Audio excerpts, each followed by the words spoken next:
नमस्कार दोस्तों, स्वागत है आपका अपने YouTube channel yes study bye Bhanu sir पर। जैसा कि हम लगातार पढ़ते आ रहे हैं मेवाड़ का इतिहास। मेवाड़ के इतिहास में हमने लास्ट वीडियो में देखा था महाराणा उदय सिंह के बारे में। महाराणा उदय सिंह के बारे में हम पढ़ रहे थे। हमने देखा कि महाराणा उदय सिंह अकबर जो हमला करता है चित्तौड़ पर, उस टाइम वो चले जाते हैं गिरवा की पहाड़ियों में। इतना हम देख रहे थे। चित्तौड़ जीत लेता है अकबर। वहां पर उसने एक एलची सिक्का नाम एलची कॉइन या एलची सिक्का चलाया। ये बात अपन पढ़ चुके हैं। देखो ये बात कब की थी? ये बात सन 1568 की थी। उस टाइम उसमें चित्तौड़ का तीसरा शाखा हुआ था। किसके नेतृत्व में हुआ था वो अपन ने कल देखा था। जयमल मेड़ता और एक उनकी बहन थी फूलकवर, इनके नेतृत्व में ये चित्तौड़ का तीसरा शाखा सन 1568 में हुआ था। ठीक है, अब देखते हैं हम कि उदय सिंह गिरवा की पहाड़ी में अपनी सेना इकट्ठी करता है और एक अंतिम दिन आता है उदय सिंह की जिंदगी में। वो दिन था 28 फरवरी 1872।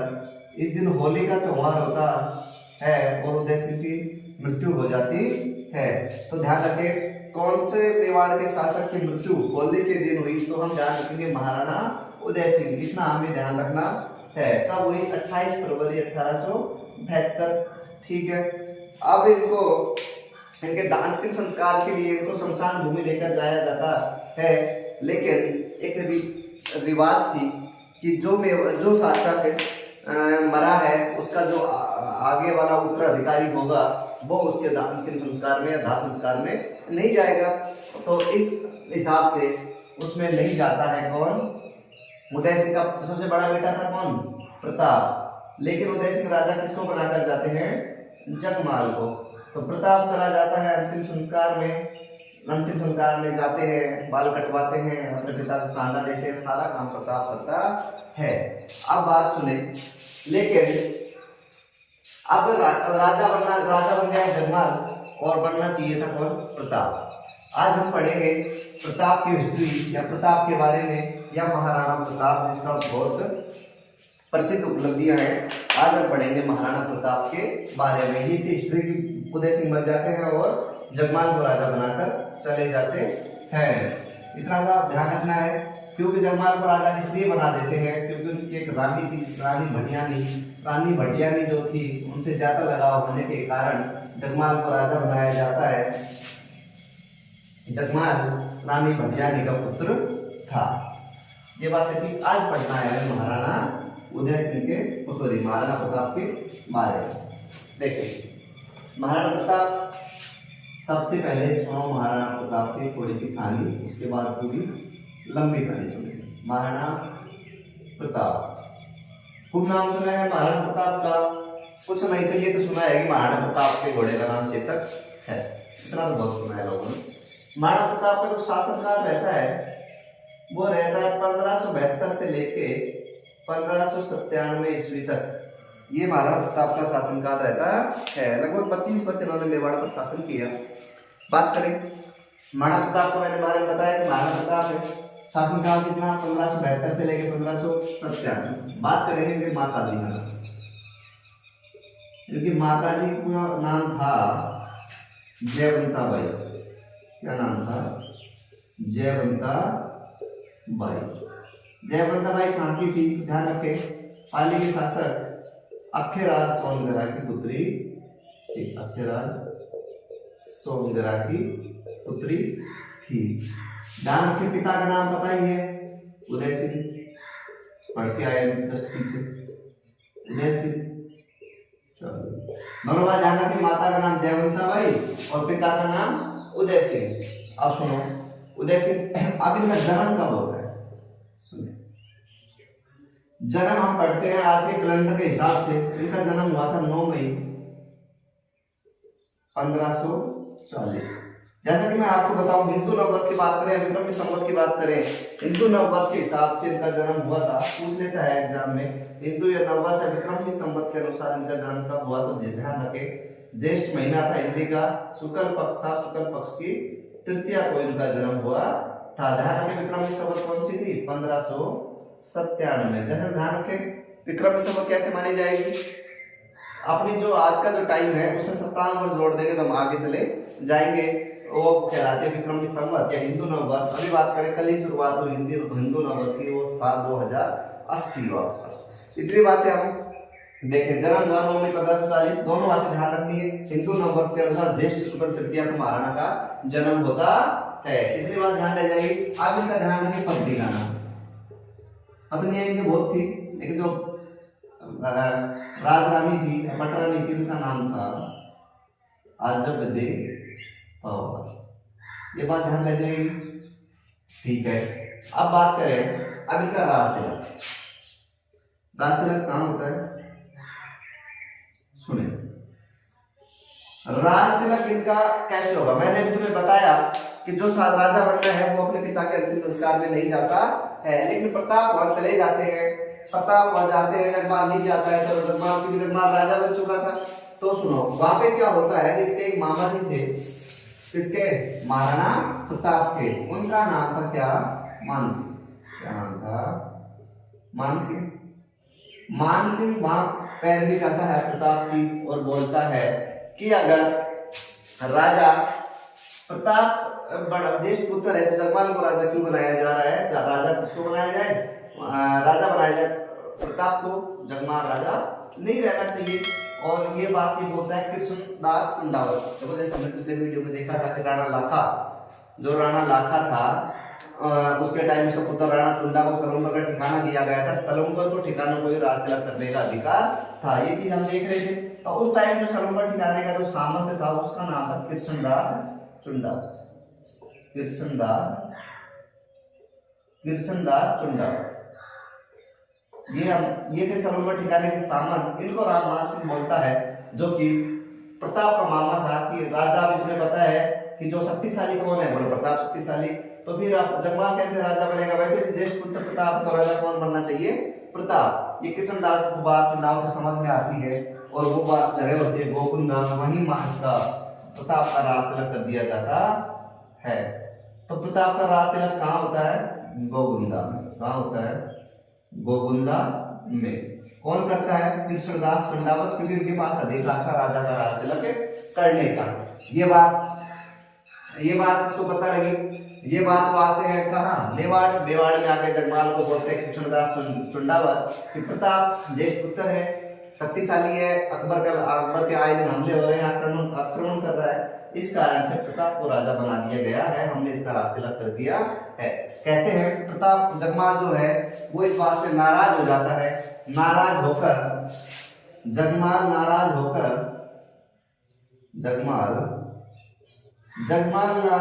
चला जाता है कहाँ? अकबर के पास। किसके पास चला जाता है? अकबर के पास गया जगमाल, तो कहते हैं कि अकबर ने उसे जागीर दे दी झाजपुर, जो भक्तपुर में स्थित है।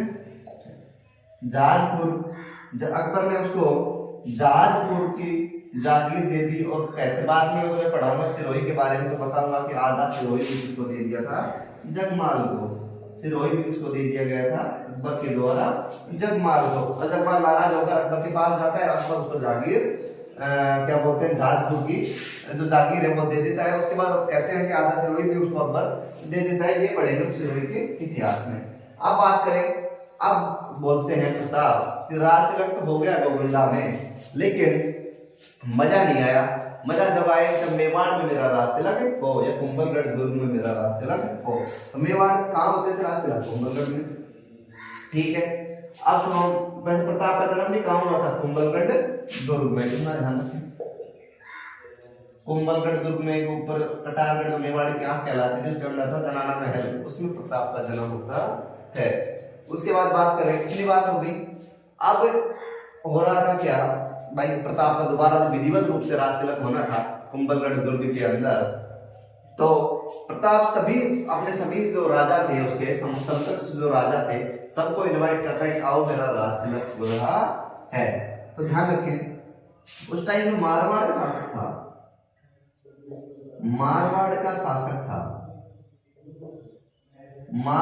शासक था जिसका नाम था राव चंद्रसेन। चंद्रसेन मेवाड़ की बातें नहीं मान रहा था, बार बार अकबर समझा रहा था, लेकिन सॉरी अकबर की बातें नहीं मान रहा था, अकबर को समझा रहा था लेकिन वो नहीं मान रहा था। और चंद्रसेन भी उस राज तिलक में आता है। सभी राजा आते हैं, मारवाड़ से आता है कौन? चंद्रसेन, जो अकबर का कट्टर दुश्मन था। तो चंद्रसेन वहां आज आता है, तो अकबर को लगता है कि ये लोग तो अब शायद मुझे यहाँ टिकने नहीं देंगे अगर सब साथ रहेंगे। तो अकबर क्या करता है, अकबर कोटिपति आदमी था, उसने कहा, उसने सोचा कि अभी आप उसको महाराणा प्रताप को जो पिताजी थे उदय सिंह, वो तो हम हमारी बात मानी नहीं, शायद प्रताप नया लड़का है, बात सारी समझ जाएगा, ठीक है, इतनी बात होती है। तो अकबर क्या करता है, अकबर सबसे पहले क्या करता है, अपनी दूत भेजता है किसके पास? प्रताप के पास। दूत क्यों भेजता है कि अकबर को, प्रताप को जाकर कहो कि वो मेरी अधीनता स्वीकार कर ले। अब देखो उसमें क्रम में ये देखो, ये थोड़ा सा ध्यान रखना, ये बात है कि प्रताप की जो माता थी उसका नाम जयवंताबाई था। अखिराज सुमंदरा जो पाली के शासक सामंत थे उनकी बेटी थी। पिता का नाम उदय सिंह था। जन्म 9 मई 1540 को, हिंदू नववर्ष की बात करें तो ज्येष्ठ शुक्ल तृतीया को इनकी जिनका जन्म हुआ था। पत्नी इनकी अजंती पवार थी। राज तिलक इनके मामा थे मान सिंह, जिसने कृष्णदास प्रताप को जगमान के बारे में बताया, प्रताप के बारे में बताया। तो गोविंदा में राज तिलक करते हैं प्रताप था। प्रताप ज्येष्ठ पुत्र भी था।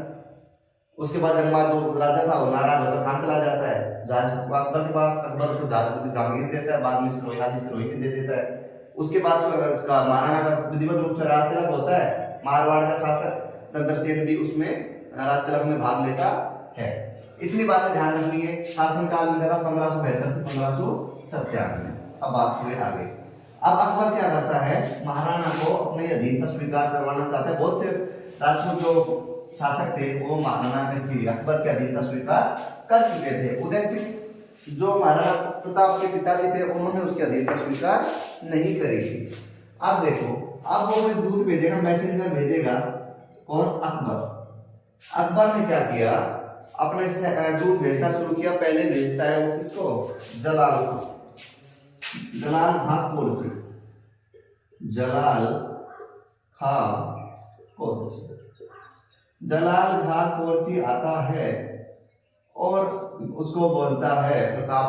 कब आते हैं पहले ध्यान रखें? 1572 में। और आकर अधीनता स्वीकार करने की बात करते हैं, ठीक है। पहला दूत आया जलाल खां 1572 में और प्रताप से बातें करता है। और प्रताप उनको साफ साफ मना कर देता है कि मैं मेवाड़ की, मैं उसके अकबर की अधीनता स्वीकार नहीं कर सकता। मेरे पूर्वजों ने इसके अकबर की अधीनता स्वीकार नहीं करी, मेरे दादाजी ने अधीनता स्वीकार नहीं करी, तो क्या नाम है, मैं क्यों अधीनता स्वीकार करूंगा। और अकबर जलाल खां को बिल्कुल मना कर देता है प्रताप। और प्रताप जलाल खां जाते हैं वापस अकबर के पास और कहते हैं कि उन्होंने मना कर दिया, अधीनता स्वीकार करने से मना कर दिया है। चलो जी, कोई बात नहीं। उसके बाद भेजता है दूसरा दूत। एक भेजा किसको? जलाल खां। दूसरा जाता है मान सिंह कछुआ। मान सिंह कछुआ कछुआ वंश का राजकुमार था। कछुआ वंश का राजकुमार था। ये जाते हैं कब? 1573 ईस्वी में, महीना होता है जून का। चलो जी, ठीक है, सुने। अब प्रताप ने दिमाग लगाया कि अगर आमेर का राजकुमार आ रहा है तो मेवाड़ का राजा इससे क्यों मिले? इससे कौन मिलेगा? इससे भी मेवाड़ का राजकुमार ही मिलेगा। कहते हैं कि मान सिंह आता है। मान सिंह को उदय सागर झील पर बैठाया जाता है। वहां एक पाल होती है, उदय सागर झील पर पाल पर बैठते हैं। मान सिंह वहां पहले पहुंच जाता है, अमर सिंह लेट पहुंचता है। मान सिंह उसका इंतजार करता रहता है और मान सिंह इंतजार करते करते जब थक जाता है, उसके बाद अमर सिंह जो प्रताप के बेटे थे वो वहां पहुंचते हैं, जाते हैं। मान सिंह बैठा होता है। मान सिंह को गुस्सा आ रहा होता है कि मैं गेस्ट पहले का आया वो बैठा है और जो रिसीव करने वाले हैं रिसीवर वो तो लेट आ रहे हैं। मान सिंह का सॉरी अमर सिंह थोड़ा सा हंसता है, बोलता है, अब मान सिंह गुस्सा ज्यादा आ गया कि मेरा मजाक बना रहा है। बोला कि तुम्हारे पिताजी क्यों नहीं आए? अमर सिंह थोड़ा शैतान नटखट था। यूं बोला कि पिताजी, हंसने लगा तो बोला पिताजी पेट में दर्द नहीं आएंगे, मैं आया हूँ, क्या बात करनी? और बात तो पिताजी से करनी थी, तुमसे क्या बात करनी है? बोला बोलो तो बात करनी है। तो वो थोड़ा सा उसको ऐसे रूडली रूप से, मतलब मजाक टाइप का ऐसे बोलता है अमर सिंह। मान सिंह को ज्यादा गुस्सा आ जाता है और वो बोलता है कि मुझे तुम्हारे पिताजी से बात करनी थी, अब तुम लोग नहीं आ रहे पिताजी, तो मैं तुम्हें युद्ध भूमि में देख लूंगा, मेवाड़ का इतिहास या मेवाड़ को वहां खत्म कर दूंगा। अब ये बात अमर सिंह को थोड़ी बुरी लगी, फिर भी वो हंसता हुआ बोलता है, और मान सिंह को खच्चर पड़ता है। अमर सिंह पीछे बोलता है, सुनो अंकल जी ऐसी क्या बात हो गई, इधर आओ, आप तो क्या बोल रहे हो, युद्ध में मेवाड़ को खत्म कर दोगे? बोला हाँ मैं युद्ध भूमि में तुमसे लड़ाई लड़ूंगा। बोले लड़ाई तो लड़ोगे लेकिन अकेले मत आना, साथ में फूफा जी को लेकर आना। अब फूफा जी कौन? मान सिंह की बुआ की शादी हुई किससे? अकबर से। अकबर कौन हुआ? मान सिंह का फूफा जी। अब फूफा जी को लेकर आना तो मान सिंह को और ज्यादा गुस्सा आ गया। मान सिंह बोला ठीक है मैं जा रहा हूँ, तो देख लूंगा ये, और मान सिंह को ज्यादा गुस्सा। तो ठीक है, अमर सिंह नटखट था, बदमाश था, फिर बोला था अंकल जी एक बात और सुनो। बोलो क्या? बोले पाली होकर जाओगे? बोले हाँ पाली होकर जाऊंगा। बोले ठीक है, पाली में नाम सुना है सोजत का? बोले हाँ सुना है। बोले वहाँ की मेहंदी बहुत प्रसिद्ध है, बुआ जी के लिए लेकर जाना।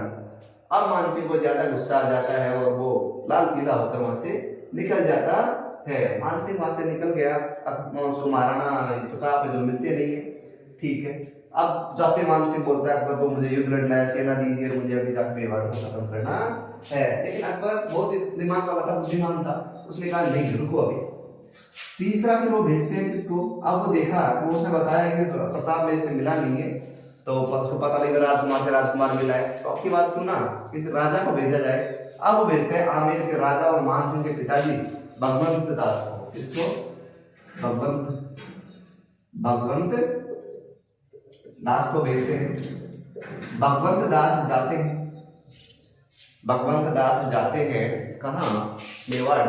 और प्रताप उनसे मिलता है, अच्छे इज्जत सत्कार से मिलता है और बताता है कि आप देखो अकबर की अधीनता स्वीकार करें, या आपका राजा भी राज्य सुरक्षित रहेगा, आप लोग भी सुरक्षित रहोगे और युद्ध भी नहीं करना पड़ेगा।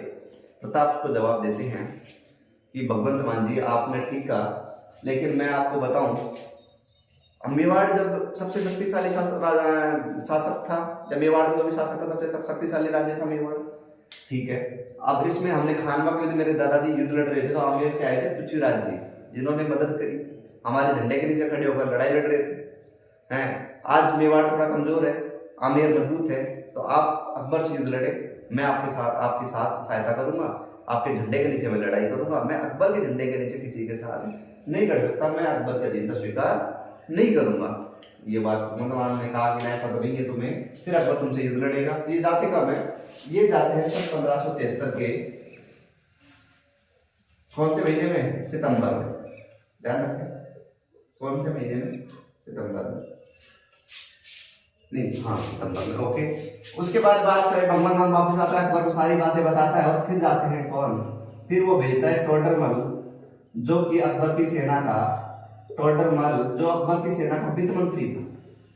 वित्त मंत्री जाता है, वित्त मंत्री अब एक युवा लड़का था, अकबर को लगा कि युवा की बात मान जाएगा। टोडरमल उसे समझाते हैं कि अकबर के पास देखो मैं उसका वित्त मंत्री हूँ, इतना बड़ा खजाना है, वो डेली युद्ध भी लड़ेगा ना, डेली युद्ध भी लड़ेगा तो उसे कोई फर्क नहीं पड़ेगा, लंबा युद्ध लड़ सकता है, तुम्हारे पास इतना खर्चा नहीं है। टोडरमल सारी बातें बताता अकबर के बारे में। अकबर मना कर देते, प्रताप मना कर देते हैं कि प्रताप कहते हैं कि मुझे अकबर की अधीनता स्वीकार नहीं है, तुम लोग है तो मेरे पास बहुत से भामास हैं जो मुझे दान देंगे और मैं उससे युद्ध लड़ने के लिए तैयार हूँ। अब टोडरमल काफी देर समझाते हैं, लेकिन अकबर प्रताप बिल्कुल मना कर देते हैं। तो ये क्या नाम है, अब वापिस चले जाते हैं और युद्ध की तैयारी हो जाती है। और वो युद्ध एक ऐतिहासिक युद्ध होता है, हल्दी घाटी का युद्ध। ध्यान रखें, महाराणा प्रताप ने 4 मैसेंजर भेजे, 4 दूत भेजे। पहला था जलाल खां कोरची 1572, मान सिंह कछवा 1573, जून का महीना, गर्मी का महीना था। भगवंत दास 1573 सितंबर, टोडरमल वित्त मंत्री था, ये गए थे, ये भी 1573 में गए थे दिसंबर के महीने में। ऐसे ध्यान रखना, छठे महीने में, ये 90 महीने में और ये 12वें महीने में। 1573 के थे तीनों, जलाल खां कोरची 1572 है, बाकी तीनों 1573 है। अब हो जाती है किसकी तैयारी? युद्ध की तैयारी।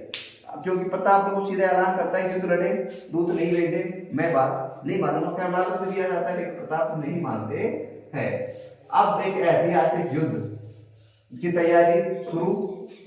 ऐतिहासिक युद्ध था, कौन सा युद्ध? हल्दी घाटी का युद्ध।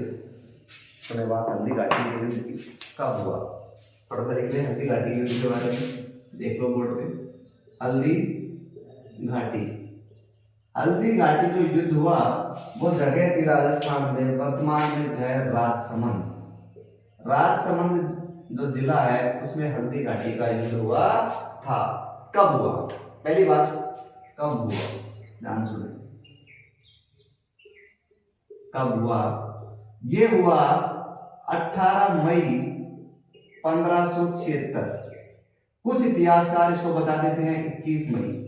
ध्यान रखें, जो एनसीईआरटी की बुक है, जो हमारी बुक है एनसीईआरटी की, उसमें तारीख मानी गई है 18 मई। इतना तुम लोग ध्यान रखना, तुम लोगों को ध्यान रखना है।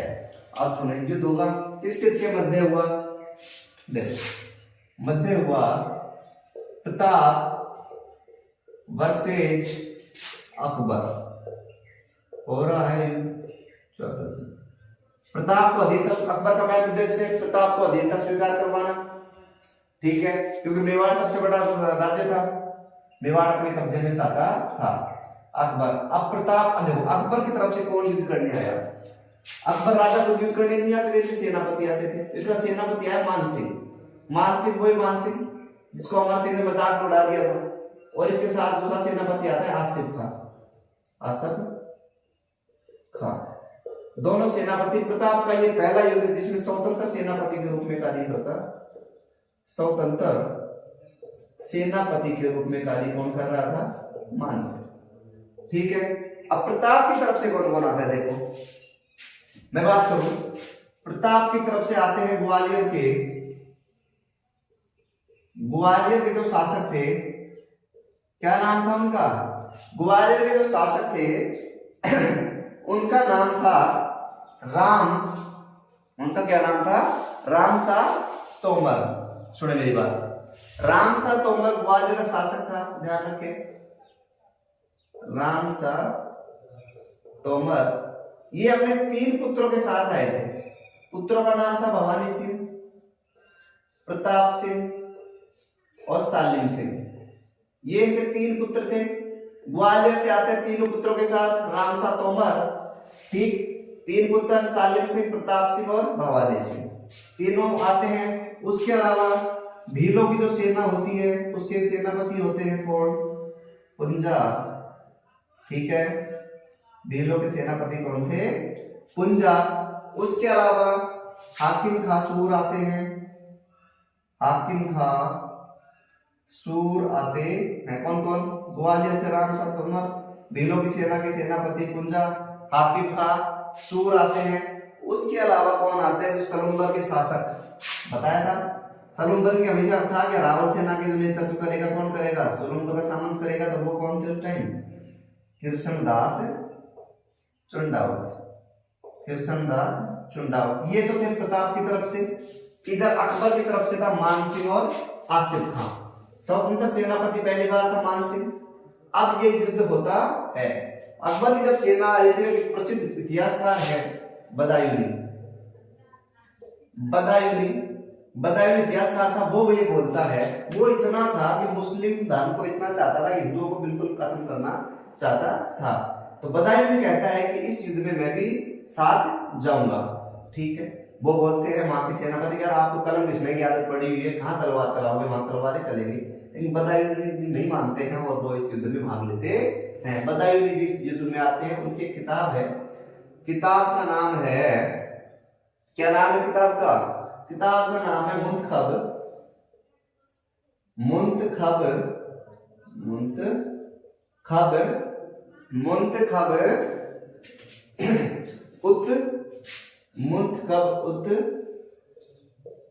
देखो तो किताबों के नाम है थोड़े जो पटांग नाम है, याद कम रहते हैं, ध्यान रखें।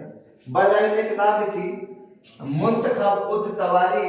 कहा जाता है कि बदायूनी जो था उसमें आंखों देखा वर्णन अपनी किताब में लिखा है। ध्यान रखें, आंखों देखा वर्णन किस इतिहासकार ने हल्दी घाटी के युद्ध के बारे में लिखा है? तो ध्यान रखें वो आंसर रहेगा बदायूनी। प्रताप की तरफ से आते हैं ग्वालियर के रामशाह तोमर, अपने 3 पुत्रों के साथ। भीलों सेना के सेनापति पुंजा होते हैं, हाकिम का सूर आते हैं और सलूम्बर से कृष्णदास चुंडावत आते हैं। इधर आपको अकबर के पास में मानसिंह और आसिफ का स्वतंत्र सेनापति बदायूनी साथ आते हैं, जिनकी पुस्तक थी मुंतखब उत तवारी। उन्होंने आंखों देखा वर्णन करते हैं। बदायूनी बताते हैं कि प्रताप के पास 3000 सैनिक थे। कितने सैनिक? 3000 सैनिक और मुगलों के पास 5000 सैनिकों की सेना थी। इतनी बातें बताते हैं, कहते हैं कि मानसिंह की जो अकबर की जो सेना थी सबसे आगे, मानसिंह की सेना जो सेना थी, मानसिंह की सेना सबसे आगे थी। और जब युद्ध शुरू होता है प्रताप की सेना इतना भयानक युद्ध लड़ती है कि मानसिंह की सेना वापस मुड़ जाती है और आगे आगे दौड़ती है, पीछे पीछे दौड़ते हैं प्रताप के सैनिक। अब सुनो, अब बात देख रहा था कौन, ये सारी बदायूं देख रहा था, बदायूं बोल रहा है, बदायूं कहता है किसको, आसफ खां को, कि ये क्या हो रहा है, हमारी सेना आगे दौड़ रही है, पीछे मेवाड़ की सेना दौड़ रही है, मेरे को समझ नहीं आ रहा तीर कहां चलाना है। तो उसको आसफ खां कहते हैं तुम तो आंख बंद करके तीर चलाओ, तुम्हारा उद्देश्य ये है कि हिंदू, आगे भी हिंदू की सेना है, पीछे भी हिंदू की सेना है, हिंदू को खत्म करना तुम्हारा मुख्य उद्देश्य है, तो तुम तो आंख बंद करके तीर चलाओ। ये बात आसफ खां कहता है बदायूं को। इतनी बात हो गई। अब बदायूं तीर चलाते हैं, देखा जाता है, अब देख लिया कि मुगलों की सेना हारने वाली है, प्रताप की सेना भयानक युद्ध लड़ रही है। तो एक पीछे सैनिक था, उसका नाम था मियत्तर खां। मियत्तर खां जब प्रताप की सेना युद्ध लड़ रही थी तो मुगलों की सेना ने पैर उखाड़ दिए थे, वापस चलना शुरू कर दिया था। लेकिन एक सैनिक जो बुद्धिमान सैनिक था वो आता है और एक झूठी घोषणा फैला देता है कि अकबर खुद इस युद्ध में लड़ने आ रहा है बहुत बड़ी सेना के साथ। ये बात सुनकर मुगल सेना वहां टिकी थी और वो युद्ध लगातार चला था। इस युद्ध में नैतिक रूप से जो जीत होती है वो प्रताप की होती है। सुने, मियत्तर खां ने बात फैला दी, ये ध्यान रखिए कि अकबर के आने की झूठी खबर किसने फैलाई, मियत्तर खां ने। ठीक है, आपको देखा हाल किसने लिखा, बदायूं ने। अब सेना अकबर की सेना युद्ध लड़ने के लिए तैयार थी। प्रताप के पास एक घोड़ा था जिसका नाम था चेतक। चेतक पर बैठकर प्रताप युद्ध लड़ रहे थे। इधर मानसिंह के पास हाथी था, उसका नाम था मर्दाना। मर्दाना हाथी में मानसिंह बैठा था, इधर घोड़े पर बैठे थे चेतक। चेतक इतना समझदार था कि वो सीधा चला जाता है मानसिंह के सामने, और जो मानसिंह का हाथी होता है उसके सूंड के ऊपर अपने दोनों पैर रख देता है। और प्रताप उस पर वार करते हैं मानसिंह पर भाले से, लेकिन मानसिंह जो हाथी का जो होता है उसके अंदर बैठ जाता है और बच जाता है। लेकिन मानसिंह बहुत ही बुद्धिमान था, उसने क्या किया, हाथी के सूंड में नीचे तलवारें लगा रखी थी। जैसे ही प्रताप का घोड़ा चेतक अपने पैरों को सूंड से नीचे उतार रहा था तो नीचे जो तलवारें लगी हुई थी उससे उसके पैर कट जाते हैं और घोड़ा हो जाता है घोड़ा हो जाता है घायल। घायल होने के बाद प्रताप उसको जैसे तैसे करके युद्ध भूमि से बाहर लेकर जाते हैं। उस घोड़े का नाम था चेतक। युद्ध भूमि से बाहर लेकर गए प्रताप। ठीक है, प्रताप उस युद्ध भूमि से चेतक को बाहर लेकर जाते हैं। थोड़ी दूर जाने के बाद राजसमंद में आगे जगह पड़ती है बलीचा। बलीचा में चेतक की मृत्यु हो जाती है। तो ध्यान रखें, जो बलीचा जो जगह है उसमें चेतक की मृत्यु होती है, वही चेतक की छतरी बनी हुई है। कोई भी पूछ ले कि चेतक की छतरी कहाँ है तो हम बता देंगे कहाँ, बलीचा जो कि राजसमंद में एक जगह है। उसके बाद बात करें, अब युद्ध भूमि से बाहर गए कौन, युद्ध भूमि से बाहर गए प्रताप। तो एक देखो छोटी सा आदमी जो ठिकाना था या गांव था, उसका जो सामंत था उसका नाम क्या नाम है, वहां का सामंत था उस टाइम झाला बिद्दा या झाला मानसिंह अपन बोलते हैं। तो ये क्या करते थे, इसने प्रताप का सारा राज्य ग्रहण किया और ये प्रताप की जगह युद्ध लड़ते हैं। लेकिन अब प्रताप की सेना धीरे धीरे कम होने लगती है। प्रताप की सेना जैसे ही कम हुई तो प्रताप की सेना कम होने लगी तो ये युद्ध शाम का होता है।